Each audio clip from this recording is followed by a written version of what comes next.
Hello and welcome to Memorable Games, a series where I talk about games that I have good memories of. In this video I want to talk about Super Mario World. This game is actually one of the very first games that I've ever played. I know there's Super Mario Bros. And Mario Bros. 3 before this game, but the Super Nintendo was actually the very first console I've ever had. I would play the older games in my cousin's house because she had the NES, but it wouldn't be for a long time, it was just as a short visit. Me and my brother would play this game so many times. I think it's actually the most played game that we both ever played together.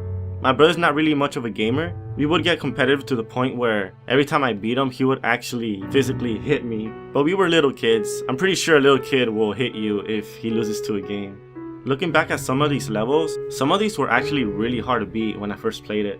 I would take my time beating every single level and there were some obstacles I couldn't even beat. So many years have passed by and right now I could just pretty much beat this game like nothing. But this game was actually a lot more fun when I was going through everything really slow, trying to learn every single secret in this game. Pretty much make the game its money's worth.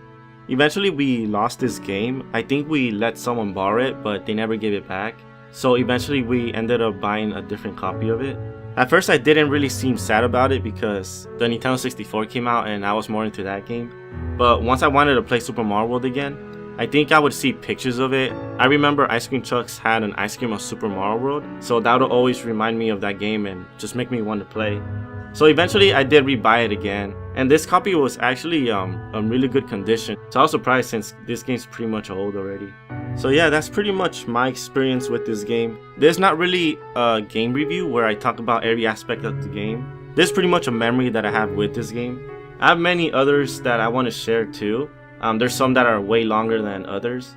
But this is the very first game I wanted to talk about just because this is the very first game I could remember playing as a kid that I actually owned. And it does mean a lot to me. This game, it's always going to be my favorite 2D Mario game. I know it's maybe because of nostalgia or something, because I know there's a lot more 2D platformers which are a lot better or have a lot more content, but I don't know, just the physics for this game really does it for me. Some people don't like the physics, but for me, I actually like it. I could control this game really well, and I really wish every Mario game would have the same physics as it. Well, hope you enjoyed the story. I'm definitely looking forward to telling more stories about the games that really mean a lot to me. If you guys have any stories about a game that means a lot to you, make sure to put it down in the comments below. And if you love this game too, let me know. I want to see how many people love this game as well, because it's debatably one of the best Mario games. Between that one, Super Mario 64, or Super Mario Bros. 3. But yeah, thank you guys so much for listening to what I have to say, and I'll see you guys later.